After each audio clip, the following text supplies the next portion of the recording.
से कहा कि तेरे बस की बात नहीं, मंजिल ने हौसलों से कहा कि तेरे बस की बात नहीं, हौसलों ने मंजिल की आंखों में आंखें डाल कर कहा चल झूठी, तेरी इतनी औकात नहीं।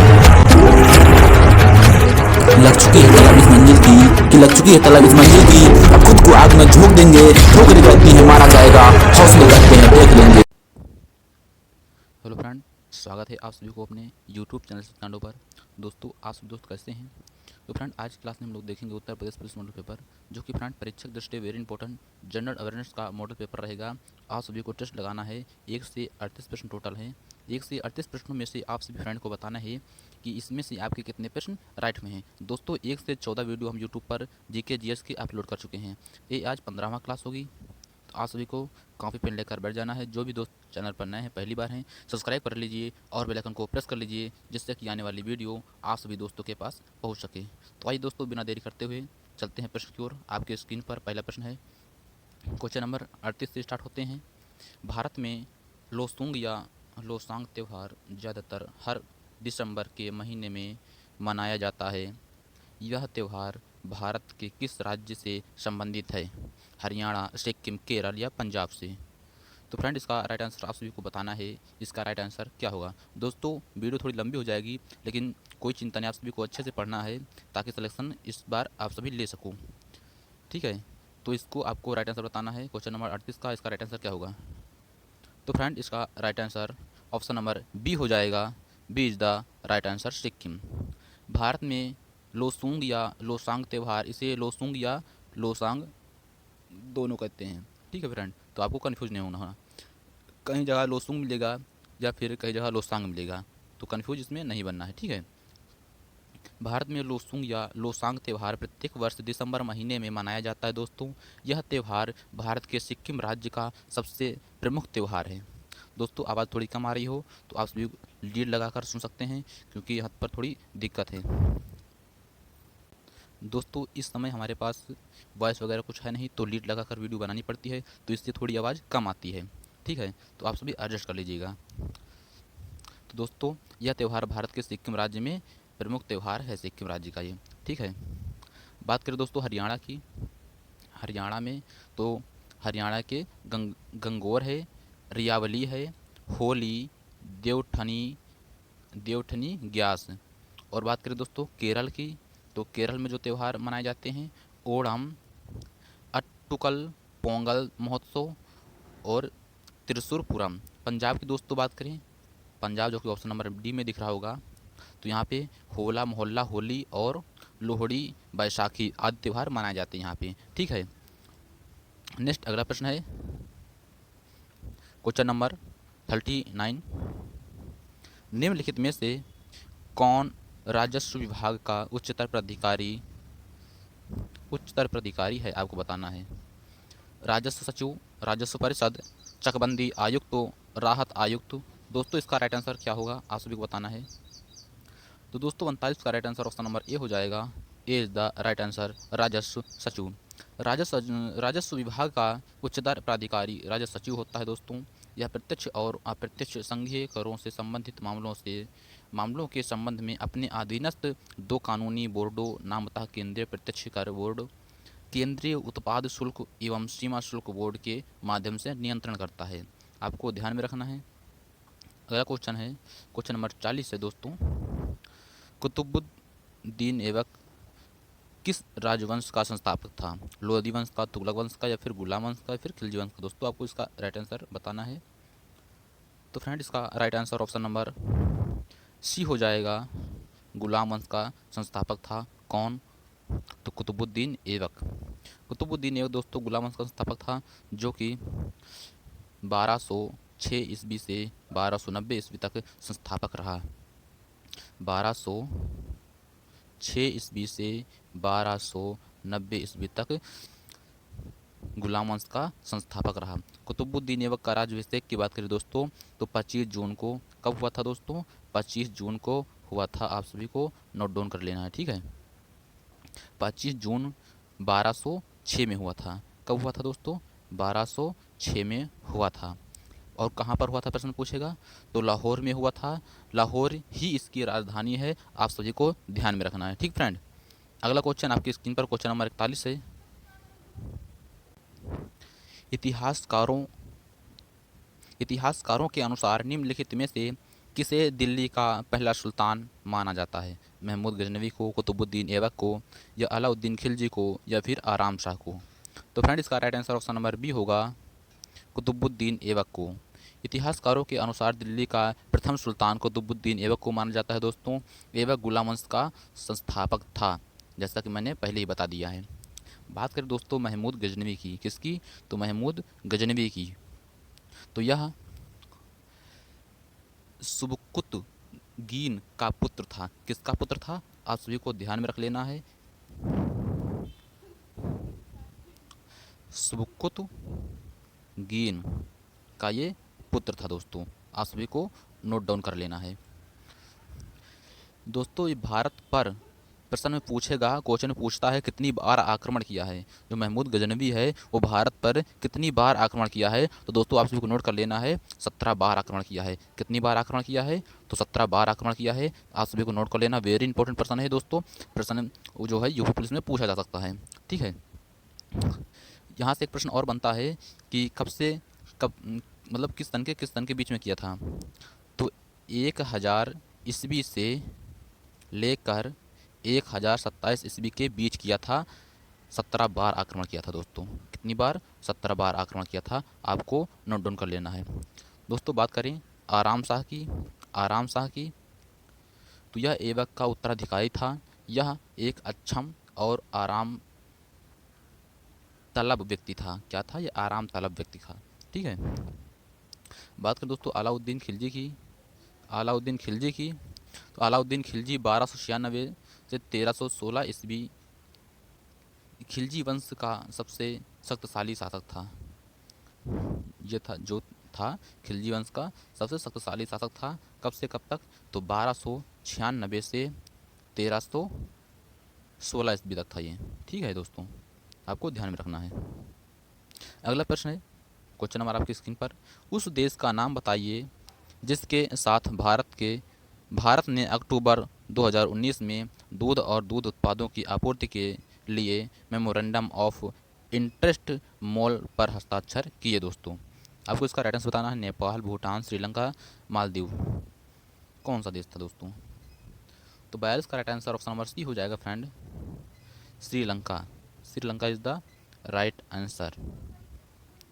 श्रीलंका के साथ भारत ने अक्टूबर 2019 में दूध और दूध उत्पादों की आपूर्ति के लिए मेमोरेंडम ऑफ इंटरेस्ट पर हस्ताक्षर किया है, ठीक है फ्रेंड। आपको नोट डाउन कर लेना है हर एक बातों को। अगले प्रश्न को चलते हैं फ्रेंड। नेक्स्ट क्वेश्चन है, इथोपिया की मुद्रा क्या है? डॉलर, शिलिंग, टका, बिरल। दोस्तों आपको इसका राइट आंसर बताना है, क्या होगा? इथोपिया की मुद्रा दोस्तों क्या है? बिरल है। क्या है? बिरल आपका राइट आंसर हो जाएगा। इसकी राजधानी की बात करें दोस्तों तो क्या है? अदिस अबाबा है। क्या है? अदिस अबाबा है। आपको नोट डाउन कर लेना है।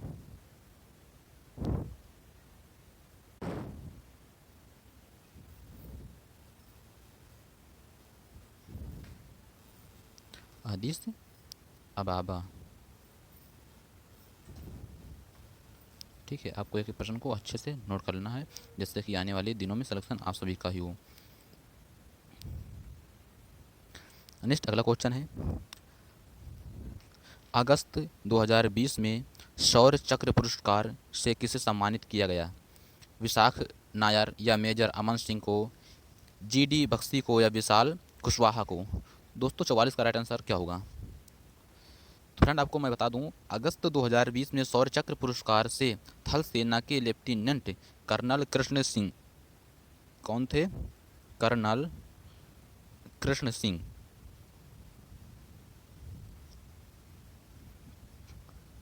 कर्नल कृष्ण सिंह थे, ठीक फ्रेंड। कृष्ण सिंह रावत थे। आपको नोट डाउन कर लेना है। और सेकंड है मेजर अनिल उर्स और हवलदार आलोक कुमार दुबे को शौर्य चक्र से सम्मानित किया गया था, ठीक फ्रेंड। इसमें से ऑप्शन नहीं है, जो कि इनमें से ऑप्शन गलत है, ठीक है। तो आपको ध्यान में क्या रखना है? शौर्य चक्र 2020 में पुरस्कार से थल सेना के lieutenant colonel Krishna Singh Rawat, major Anil Urs और हवलदार आलोक कुमार दुबे को शौर्य चक्र से सम्मानित किया गया था। ठीक है, तो इनमें से कोई भी ऑप्शन सही नहीं है। अगला है, दिए गए पुलिस के रैंक को निचले क्रम से उच्च क्रम में व्यवस्थित करें। निचले क्रम से अर्थात छोटे से लेकर बड़े तक व्यवस्थित करना है दोस्तों। तो आपको बताना है इसका राइट आंसर क्या होगा फ्रेंड।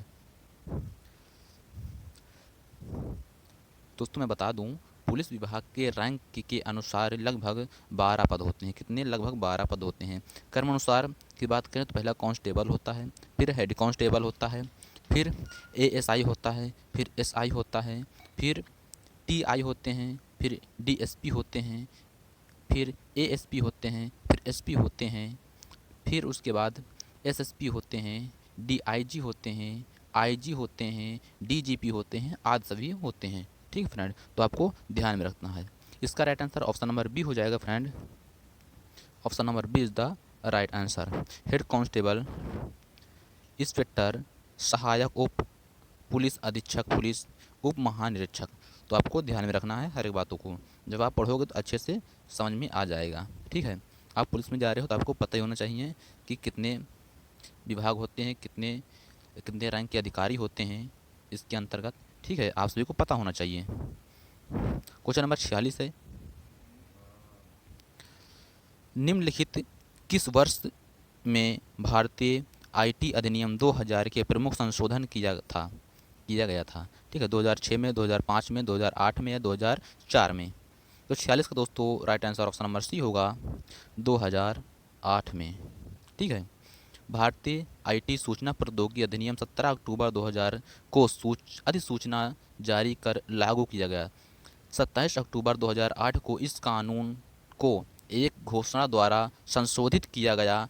इसमें 5 फरवरी 2009 को फिर से संशोधन किया गया। इसके तहत अध्याय 2 की धारा 3 में इलेक्ट्रॉनिक हस्ताक्षर की जगह डिजिटल हस्ताक्षर को जगह दी गई थी फ्रेंड। ठीक है, अगला क्वेश्चन है आपकी स्क्रीन पर, भारत में नोटबंदी जिसे क्या बोलते हैं? विमुद्रीकरण जिसे बोलते हैं, नोटबंदी को ही विमुद्रीकरण बोलते हैं। तो ये कब हुई थी दोस्तों? 8 नवंबर 2016 को, 9 नवंबर 2016 को, 8 नवंबर 2016 को या फिर 10 नवंबर 2017 को? तो दोस्तों इसका राइट आंसर ऑप्शन नंबर ए हो जाएगा, 8 नवंबर 2016 को। ठीक है, भारत में स्वतंत्रता के बाद 2 बार नोटबंदी हुई थी दोस्तों। प्रथम बार जब हुई थी 1978 में। कब हुई थी प्रथम बार? तो 1978 में हुई थी। ठीक है, 1978 में प्रथम बार हुई थी। ठीक है, आपको ध्यान में रखना है। क्या हुआ था? विमुद्रीकरण हुआ था। ठीक है, द्वितीय बार प्रधानमंत्री आपको पता है श्री नरेंद्र मोदी ने 8 नवंबर 2016 को 8 बजे रात, ठीक है, 8 बजे रात राष्ट्र के संबोधन में अप्रत्याशित फ्रेंड रूप से उच्च मूल्य वर्ग के 500 एवं 1000 रुपये के करेंसी नोट को प्रचलन से बाहर करते हुए उनके वैध मुद्रा न होने की घोषणा की थी दोस्तों। तो आपको ध्यान में रखना है। ठीक है, अगला प्रश्न आपके स्क्रीन पर क्वेश्चन नंबर 48 है, निम्नलिखित में से किस देश ने सबसे पहले जीएसटी लागू किया? यूके, कनाडा, यूएसए या फिर फ्रांस? तो दोस्तों 48 का right answer option number D होगा, फ्रांस ने सर्वप्रथम किया था। ठीक है, विश्व में सर्वप्रथम जीएसटी फ्रांस ने लागू किया दोस्तों। कनाडा में जीएसटी 1991 में हुई थी। कब हुई थी? 1991 में कनाडा में जीएसटी लगा था। ठीक है, आपको सभी बातों को ध्यान में रखना है। और बात करें दोस्तों, पूरे विश्व में लगभग 115 देशों में जीएसटी लागू है। भारत में बात करें, जीएसटी 1 जुलाई 2017 को लागू हुआ था। भारत में कब लागू हुआ था? तो 1 जुलाई 2017 से भारत में जीएसटी लागू हो गया था। आपको ध्यान में रखना है। ठीक फ्रेंड, अगला क्वेश्चन आपकी स्क्रीन पर क्वेश्चन नंबर 49 है, 1913 से 14 में हुए ताना भगत आंदोलन के नेता कौन थे? जयपाल सिंह, सुखदेव सिंह, जतरा भगत या फिर महिपाल जगत राणा। तो दोस्तों इसका आपको राइट आंसर बताना है 49 का। 49 का right answer friend option number C हो जाएगा, जतरा भगत। ठीक है। ताना भगत आंदोलन की शुरुआत वर्ष 1913 से 14 ईस्वी में बिहार में हुई थी। यह आंदोलन लगान की ऊंची दर तथा चौकीदारी करके विरुद्ध किया गया था। ठीक है। इस आंदोलन में नेतृत्वकर्ता की बात करें तो जतरा भगत थे। इनके अतिरिक्त इस आंदोलन के अन्य नेताओं में बलिराम भगत, गुरूर छितड़ी भगत आदि के नाम से प्रमुख थे। ठीक फ्रेंड, तो इसका right answer option number C होगा, जतरा भगत। ठीक है, आपको ध्यान में रखना है। अगला क्वेश्चन आपके स्क्रीन पर, मानव तस्करी और जबरन श्रम पर रोक का उल्लेख भारतीय संविधान के मौलिक अधिकारों की किस श्रेणी में किया गया? शोषण के विरुद्ध अधिकार, स्वतंत्रता का अधिकार, या संस्कृति और शिक्षा संबंधी अधिकार, या फिर समानता का अधिकार? तो फ्रेंड्स आपको बताना है इसका राइट आंसर क्या हो जाएगा। क्वेश्चन नंबर 50 का राइट आंसर क्या होगा? तो दोस्तों इसका राइट आंसर ऑप्शन नंबर ए हो जाएगा, शोषण के विरुद्ध अधिकार। मानव तस्करी और जबरन श्रम पर रोक का उल्लेख भारतीय संविधान के मौलिक अधिकारों के अंतर्गत शोषण के विरुद्ध अधिकार की श्रेणी में किया गया है, जिसमें अनुच्छेद 23 के तहत मानव के दुर्व्यापार और बालात श्रम पर प्रतिषेध तथा अनुच्छेद 24 में बालकों का कारखानों तथा जोखिमपूर्ण कार्यों में नियोजन का प्रतिषेध है फ्रेंड। ठीक है। बात करें स्वतंत्रता का अधिकार, स्वतंत्रता के अधिकार की बात करें दोस्तों, तो ये अनुच्छेद 19 से 22 में है। ठीक है।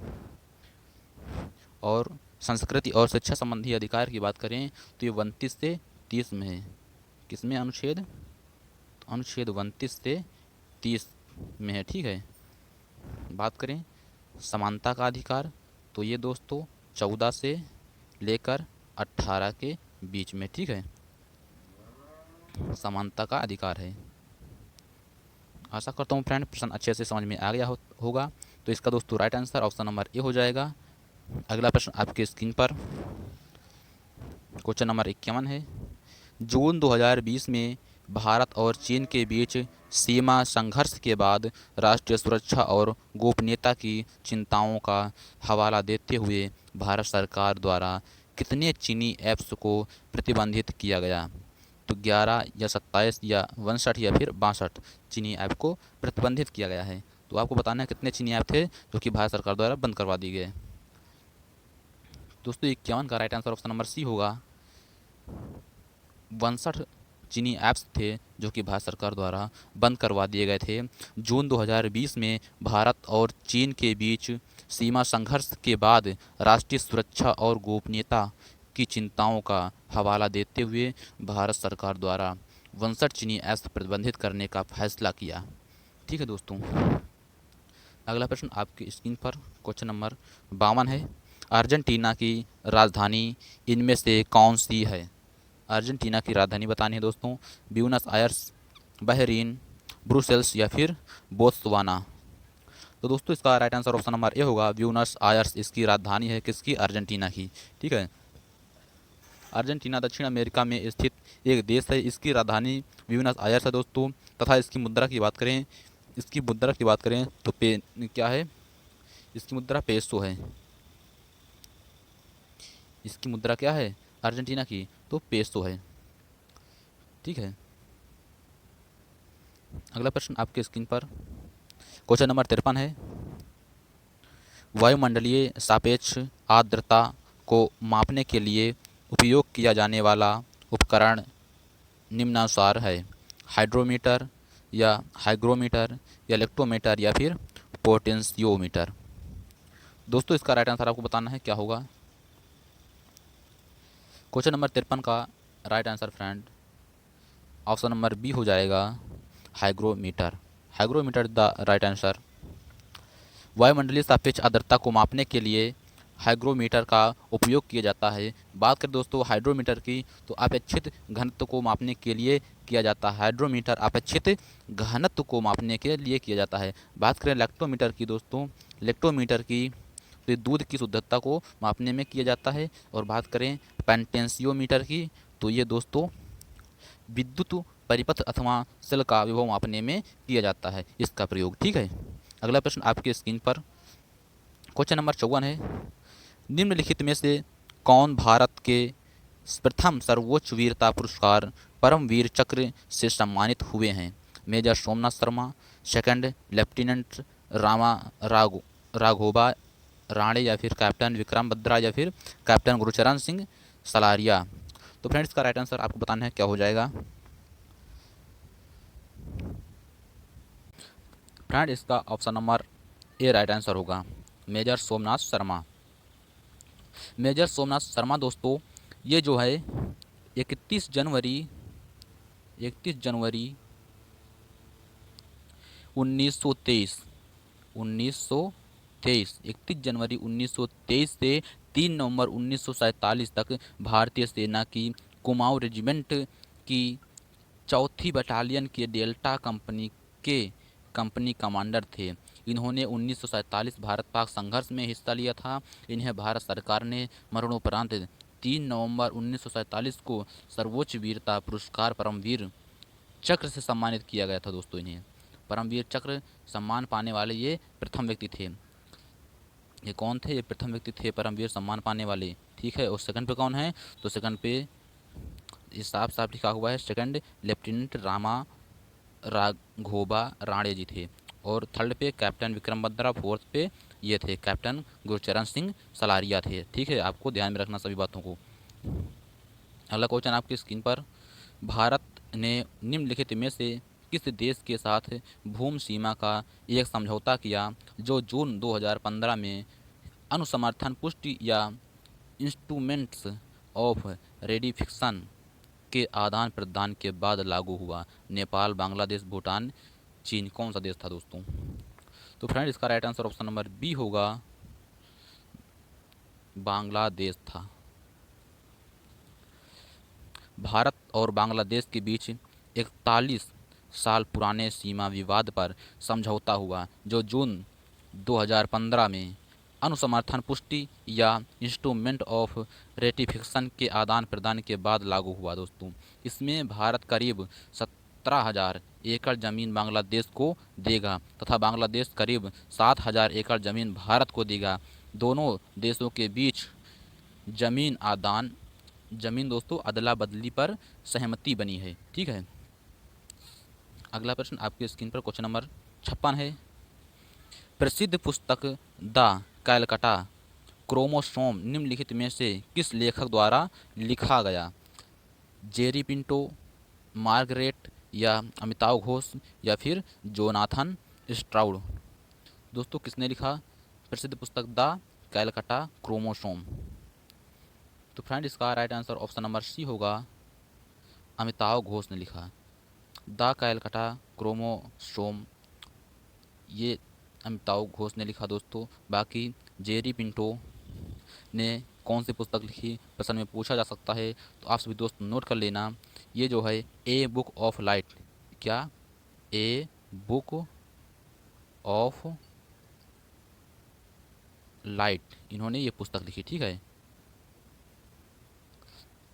आपको ध्यान में रखना है। बात करें मार्गरेट एडवुड की, तो मार्गरेट एडवुड ने मॉर्निंग इन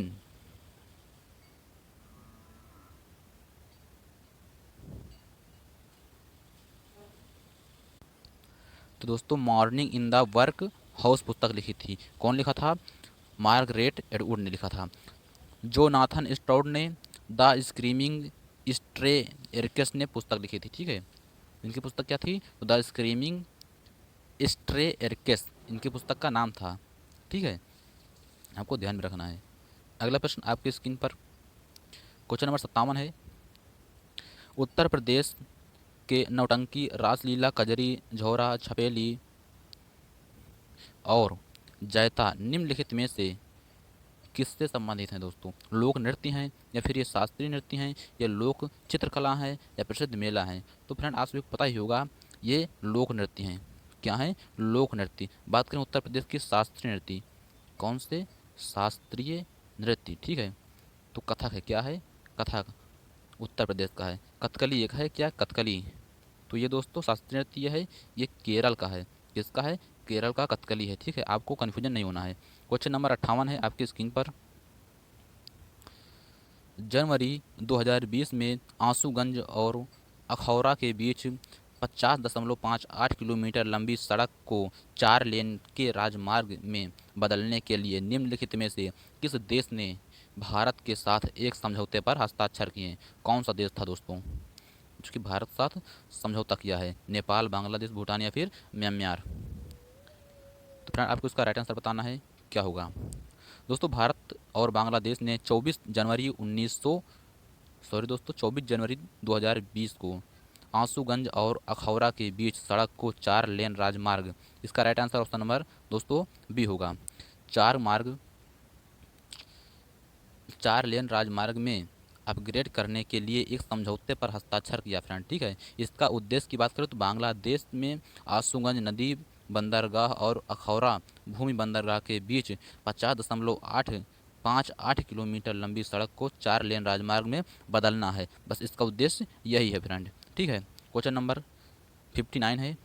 भारत में कितने केंद्रीय गुप्तचर प्रशिक्षण विद्यालय हैं? 3, 5, 6, 7। दोस्तों इसका आपको बताना है राइट आंसर क्या होगा। फ्रेंड्स का right answer option number B हो जाएगा, 5 हैं। भारत में केंद्रीय गुप्तचर प्रशिक्षण विद्यालय की संख्या 5 है। गुप्त रूप में राजनीतिक या अन्य प्रकार की सूचना देने वाले व्यक्ति को गुप्तचर या जासूस कहते हैं। गुप्तचर आदि दोस्तों गुप्तचर अति प्राचीन काल से ही शासक की एक महत्वपूर्ण आवश्यकता माना जाता है, ठीक है। क्वेश्चन नंबर 60 आपके स्क्रीन पर। मानवाधिकार उच्चायुक्त कार्यालय OHCHR में 2006 दौरान निम्नलिखित में से किस निकाय ने मानवाधिकार आयोग की जगह ली? मानवाधिकार समिति या सार्वभौमिक आवधिक समीक्षा या फिर मानवाधिकार परिषद या फिर आर्थिक, सामाजिक और राजनीतिक अधिकारों पर समिति। तो फ्रेंड इसका राइट आंसर आपको बताना है, क्या हो जाएगा। इसका दोस्तों right answer option number C होगा, मानवाधिकार परिषद, ठीक है। भारत का राष्ट्रीय मानवाधिकार आयोग एक स्वतः विधिक संस्थापक है। इसकी स्थापना 12 अक्टूबर 1993 में हुई थी दोस्तों। मानवाधिकार उच्चायुक्त कार्यालय में 2006 के दौरान मानवाधिकार परिषद ने मानवाधिकार आयोग की जगह ली। इस 47 सदस्यीय मानवाधिकार परिषद ने 53 सदस्यीय मानवाधिकार आयोग का स्थान लिया है। आपको सभी बातों को ध्यान में रखना दोस्तों, वेरी इंपॉर्टेंट प्रश्न है, ठीक है। क्वेश्चन नंबर 61 है आपके स्क्रीन पर। निम्नलिखित में से कौन सी भाषा भारतीय संविधान की 8वीं अनुसूची में उल्लिखित आधिकारिक भाषाओं में से नहीं है? फारसी, संस्कृत, कश्मीरी या संथाली। तो फ्रेंड इसका क्वेश्चन नंबर 61 का आपको बताना है, इसका राइट आंसर क्या होगा। तो दोस्तों 61 का राइट आंसर ऑप्शन नंबर ए हो जाएगा, फारसी। फारसी भाषा भारतीय संविधान की 8वीं अनुसूची में लिखित आधिकारिक भाषाओं में सम्मिलित नहीं है दोस्तों। मूल रूप से भारतीय संविधान की 8वीं अनुसूची में कुल दोस्तों 14 भाषाएं हैं। 14 भाषाएं कौन कौन सी हैं आप सभी को नोट डाउन कर लेना है। पहली भाषा है असमिया है, दूसरी बंगाली, तीसरी गुजराती, चौथा हिंदी, पाँचवा कन्नड़, छठा कश्मीरी, 7 मलयालम, 8वां मराठी, 9 ओडिया, 10वां पंजाबी, 11 संस्कृत, 12 तमिल, 13 तेलुगु और 14 उर्दू है, ठीक दोस्तों।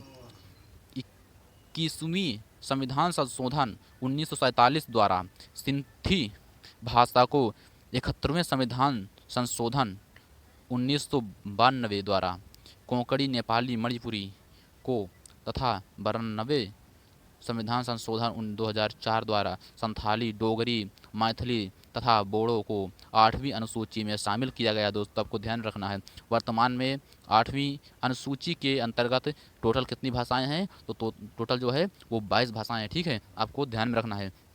अगला प्रश्न आपके स्क्रीन पर क्वेश्चन नंबर 62 है। नोटबंदी से पहले अर्थव्यवस्था में 500 रुपये के नोटों की संख्या कितनी थी? आपको बताना है 17,800, 17,665 या फिर 16,196 या फिर दोस्तों 17,000। आपको बताना है इसका राइट आंसर क्या होगा।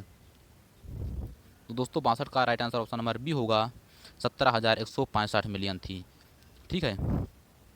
नोटबंदी से पहले भारतीय अर्थव्यवस्था में 5,000 रुपये के नोटों की संख्या 17,165 मिलियन थी। ठीक है, आपको ध्यान रखना है। अगला प्रश्न आपके स्क्रीन पर क्वेश्चन नंबर 63 है। निम्नलिखित में से कौन से देश संयुक्त राष्ट्र सुरक्षा परिषद के स्थायी सदस्य हैं? भारत, पाकिस्तान, श्रीलंका, अमेरिका, चीन या श्रीलंका, बांग्लादेश, फ्रांस, चीन, जापान या फिर फ्रांस, रूस, जापान, चीन, भारत या फिर संयुक्त राष्ट्र या रूस, यूके, फ्रांस, चीन। दोस्तों इसका राइट आंसर बताना है। तो फ्रेंड 63 का right answer option number D हो जाएगा, संयुक्त राज्य, रूस, यूके, फ्रांस, चीन। ठीक है, संयुक्त राष्ट्र की स्थापना की बात करें तो 24 अक्टूबर 1945 ईस्वी को हुई थी, आपको याद रखना है। इसके 6 प्रमुख अंग हैं। ठीक है, इसके 6 प्रमुख अंग होते हैं। ठीक है, अगला क्वेश्चन आपके स्क्रीन पर क्वेश्चन नंबर 64 है। निम्नलिखित कथनों को पढ़ें और सही विकल्प चुनें। निम्नलिखित कथनों को पढ़ना है और सही विकल्प चुनना है। ठीक है, एक ट्रांसफार्मर एक उपकरण है, इसका उपयोग विद्युत ऊर्जा के विद्युत शक्ति संचरण में किया जाता है। बिल्कुल सही भाई। और विद्युत चुम्बकीय प्रेरण और पारस्परिक प्रेरण के मूल सिद्धांतों पर काम करता है। बिल्कुल सही। उपयोग किए गए कोर के माध्यम के आधार पर ट्रांसफार्मर को स्टेप अप ट्रांसफार्मर और स्टेप डाउन ट्रांसफार्मर के रूप में वर्गीकृत किया जाता है, जो कि दोस्तों ये गलत है। तो इसका friend right answer option number क्या होगा? Option number A is the right answer हो जाएगा। एक सही और दूसरा क्या है? ये नहीं होगा फ्रेंड, इसका जो है ऑप्शन नंबर बी सही होगा। ठीक है, पहला सही और दूसरा गलत है। क्या है? पहला सही और दूसरा वाला गलत है। तो इसका right answer option number B होगा। अगला प्रश्न आपकी स्क्रीन पर क्वेश्चन नंबर 65 है। निम्नलिखित कथनों को पढ़ें और सही विकल्प चुनें। बोबली वीणा कर्नाटक शास्त्रीय संगीत में इस्तेमाल किया जाने वाला एक बृहत खिंचाव वाला वाद्य यंत्र है। बिल्कुल भाई। सेकंड है, बोबली वीणा को आमतौर पर एकड़ा वीणा के रूप में जाना जाता है। बिल्कुल, क्योंकि वे लड़की के एक टुकड़े से बनाए जाते हैं। ये क्या लिखा है यहाँ पे फ्रेंड? यहाँ पर लड़की लिखी हुई है, जो कि यहाँ पर लकड़ी होना चाहिए ना। लकड़ी के एक टुकड़े से बनाए जाते हैं। आपको बताना है राइट आंसर क्या होगा, सही और सही। तो दोस्तों इसका right answer option number A ही होगा, दोनों ही सही बात हैं। ठीक है, अगला प्रश्न आपके स्क्रीन पर क्वेश्चन नंबर 67 है। केंद्रीय पुलिस प्रशिक्षण अकादमी CAPT के निम्नलिखित में से किस श्रेणी के अधिकारियों को बुनियादी प्रशिक्षण मिलता है? Group A, group B, group C या फिर ग्रुप ए, ग्रुप बी और ग्रुप सी दोनों को? तो दोस्तों 67 का आपको बताना है इसका राइट आंसर क्या होगा। फ्रेंड इसका राइट आंसर ऑप्शन नंबर ए हो जाएगा, ग्रुप ए। ठीक है, केंद्रीय पुलिस प्रशिक्षण अकादमी CAPT में केवल ग्रुप ए श्रेणी के अधिकारियों को बुनियादी प्रशिक्षण मिलता है। दोस्तों केंद्रीय पुलिस प्रशिक्षण अकादमी भोपाल, जो कि मध्य प्रदेश में स्थित है। ठीक है, प्रश्न कई बार पूछता है कि कहाँ स्थित है। अगला, भारतीय संविधान के राज्य नीति निर्देशक तत्व की अवधारणा निम्नलिखित में से किससे ली गई है? आयरलैंड के संविधान से या संयुक्त राज्य अमेरिका के संविधान से, फ्रांस के संविधान से या फिर कनाडा का संविधान से लिया गया है? राज्य के नीति निर्देशक तत्व जो हैं कहाँ से लिए गए हैं आपको बताना है दोस्तों। ठीक है, तो 68 का राइट आंसर ऑप्शन नंबर ए होगा फ्रेंड, आयरलैंड से लिए गए हैं राज्य के नीति निर्देशक तत्व। क्वेश्चन नंबर 69 है। निम्नलिखित विकल्पों में से कौन मध्य प्रदेश में स्थित यूनेस्को की विश्व धरोहर स्थलों में से एक नहीं है? खजुराहो स्मारक समूह या हम्पी स्मारक समूह, सांची में बौद्ध स्मारक या भीमबेटका के शैलाश्रय? तो फ्रेंड आपको बताना है इसका राइट आंसर क्या होगा। 69 का दोस्तों right answer option number B हो जाएगा, हम्पी स्मारक समूह। हम्पी मध्यकालीन हिंदू राज्य विजयनगर साम्राज्य की राजधानी दोस्तों थी ये। वर्तमान में यह कर्नाटक राज्य में तुंगभद्रा नदी के तट पर है स्थित है। ठीक है, इसे यूनेस्को ने 1986 ईस्वी में विश्व विरासत स्थल घोषित किया। ठीक है। अगला प्रश्न आपके स्क्रीन पर क्वेश्चन नंबर 70 है। निम्नलिखित में से किसकी खेती भारत में जायद फसल के रूप में की जाती है? जायद फसल के रूप में किसकी खेती की जाती है? कपास की, या गेहूं की, तरबूज की, या फिर सोयाबीन की?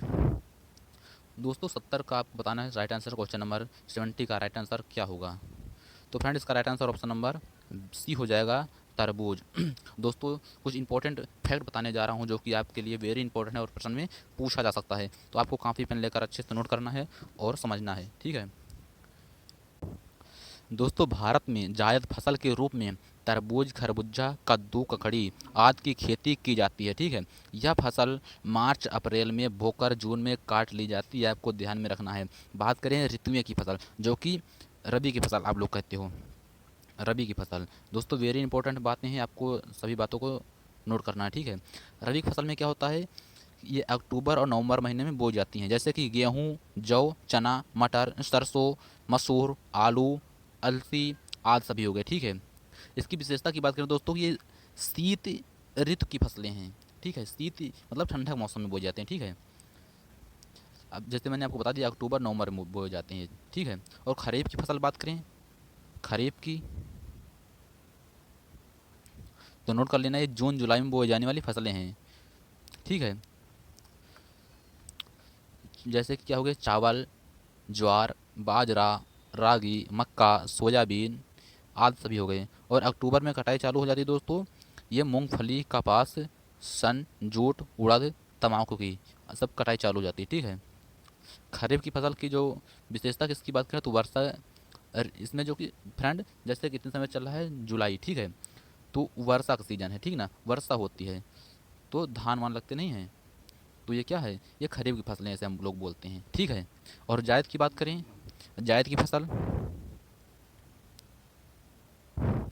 तो दोस्तों रबी और खरीफ के बीच की फसलें, क्या दोस्तों, रबी और खरीफ के बीच की फसलें मार्च में बोकर जून में काट ली जाती हैं दोस्तों, वही फसलें जायद फसलें कहलाती हैं। जैसे तरबूज, खरबूजा, ककड़ी, ककड़ी, खीरा, करेला आदि सभी हो गए, जो कि ग्रीष्म काल की फसलें हैं दोस्तों। ठीक है। गर्मी के समय की फसलें हैं। ठीक है।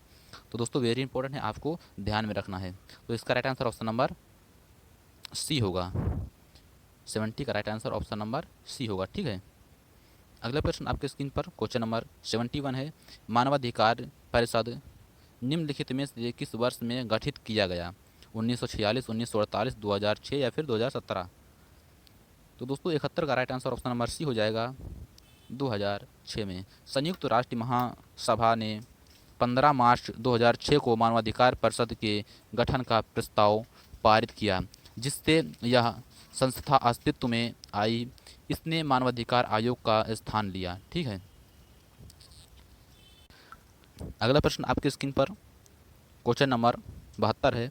मानवाधिकार संधि निकायों के स्वतंत्र विशेषज्ञों का कार्यकाल कितने वर्षों का होता है? 1 वर्ष, 2 वर्ष, 3 वर्ष या 4 वर्ष का? तो दोस्तों इसका right answer option number D होगा, 4 वर्ष का होता है। मानवाधिकार संधि निकायों की स्वतंत्र विशेषज्ञों का कार्यकाल जो कि फ्रेंड 4 वर्ष का होता है। संयुक्त राष्ट्र महासभा राष्ट्र का एक महत्वपूर्ण अंग है। यह विचार विमर्श, नीति निर्धारण जैसे कार्यों के लिए उत्तरदायी है। ठीक है। तो दोस्तों इसका right answer option number D हो जाएगा। ठीक है। अगला क्वेश्चन आपके स्क्रीन पर क्वेश्चन नंबर 73 है। मार्च 2020 में उत्तर प्रदेश सरकार द्वारा जारी आंकड़ों के अनुसार उत्तर प्रदेश के निम्नलिखित में से किस जिले ने राज्य की जीडीपी के अधिकतम योगदान दिया गया? ठीक है, दिया है। नोएडा, लखनऊ, कानपुर, आगरा? तो दोस्तों इसका राइट आंसर ऑप्शन नंबर ए हो जाएगा, नोएडा। ठीक है। मार्च 2020 में उत्तर प्रदेश सरकार द्वारा जारी आंकड़ों के अनुसार नोएडा, जो कि गौतम बुद्ध नगर में है, ठीक है ना, गौतम बुद्ध नगर में, ठीक है, का उत्तर प्रदेश की जीडीपी में सर्वाधिक योगदान है, जो कि 9% से अधिक है। इसके बाद क्रमशः लखनऊ, आगरा, प्रयागराज, मेरठ और कानपुर आदि का जीडीपी में सर्वाधिक योगदान है। ठीक है। अगला प्रश्न आपके स्क्रीन पर क्वेश्चन नंबर 74 है। निम्नलिखित में से किस दिन को राष्ट्रीय एकता दिवस के रूप में मनाया जाता है? 21 अक्टूबर को, 15 अक्टूबर को, 31 अक्टूबर को या फिर 21 जून को? तो दोस्तों इसका right answer option number C होगा 31 अक्टूबर को। ठीक है, 31 अक्टूबर को स्वतंत्र भारत के प्रथम गृह मंत्री सरदार वल्लभ भाई पटेल, जो कि ये क्या थे, प्रथम गृह मंत्री थे। प्रश्न में पूछा जा सकता है दोस्तों प्रथम गृह मंत्री कौन है, सरदार वल्लभ भाई पटेल। ठीक है, तो सरदार वल्लभ भाई पटेल के जयंती के उपलक्ष्य में राष्ट्रीय एकता दिवस मनाया जाता है। सरदार वल्लभ भाई पटेल ने ही स्वतंत्रता के बाद के 565 रियासतों में से अधिकांश को भारत में विलय कराया, जिससे एक वृहद भारत का निर्माण हो सका। ठीक है, बात करें दोस्तों 15 अक्टूबर को, तो 15 अक्टूबर को फ्रेंड अंतर्राष्ट्रीय ग्रामीण महिला दिवस मनाया जाता है। 21 जून की बात करें दोस्तों, तो 21 जून को अंतर्राष्ट्रीय योग दिवस मनाया जाता है। 21 अक्टूबर की बात करें दोस्तों, तो 21 अक्टूबर को पुलिस स्मारक दिवस मनाया जाता है। क्या मनाया जाता है? तो पुलिस स्मारक दिवस मनाया जाता है। ठीक है, आपको ध्यान में रखना है। अगला क्वेश्चन आपकी स्क्रीन पर क्वेश्चन नंबर 75 है। नीलगिरी खापली भारतीय कृषि अनुसंधान संस्थान द्वारा जारी निम्नलिखित फसलों में से किसकी एक उच्च उपज वाली किस्म है? चावल, चाय, सरसों या फिर गेहूं की? तो फ्रेंड आपको बताना है इसका राइट आंसर क्या होगा। फ्रेंड इसका right answer option number D हो जाएगा, गेहूं की। ठीक है, नीलगिरी खापली गेहूं की एक उच्च उपज वाली प्रजाति है दोस्तों। इस प्रजाति को विकसित करने का श्रेय भारतीय कृषि अनुसंधान परिषद ICAR को जाता है। नीलगिरी खापली का अन्य प्रचलित नाम दोस्तों HW क्या है? नीलगिरी खापली का दोस्तों अन्य नाम है HW10 यानी कि 10 और 98 है इसका नाम है। ठीक है, HW 1098 यानी कि 1098। ठीक फ्रेंड, दोस्तों आज की क्लास में टोटल 38 प्रश्न थे। कितने? टोटल 38 प्रश्न थे। आपको बताना है कि आपको 38 प्रश्नों में से आपके कितने प्रश्न दोस्तों राइट हुए हैं। ठीक है, इससे होगा क्या कि आपका थोड़ा हौसला बढ़ेगा, आपके कितने प्रश्न राइट होते हैं। ठीक है, और कितने प्रश्न गलत होते हैं आपको अंदाज़ा लगेगा कि वहाँ पर हम कितने प्रश्न सही कर सकते हैं। इसलिए दोस्तों तो जो भी दोस्त चैनल पर नए आए हैं सब्सक्राइब कर लीजिए बिल्कुल ईमानदारी से, क्योंकि यहाँ पर यूपी के मॉडल पेपर करवाए जाते हैं दोस्तों। वेरी इंपॉर्टेंट मॉडल पेपर हैं, तो आप सभी को ध्यान में रखना है। क्लास अच्छी लगी हो दोस्तों लाइक करना, शेयर करना, कमेंट करना, क्लास कैसी लगी कमेंट करके ज़रूर बताना दोस्तों। ठीक है, और वॉइस थोड़ी कम आती होगी तो आप सभी लीड लगाकर सुन लीजिएगा, थोड़ा मैनेज तो करना ही पड़ेगा। तो दोस्तों मिलते हैं नेक्स्ट क्लास में, तब तक के लिए जय हिंद।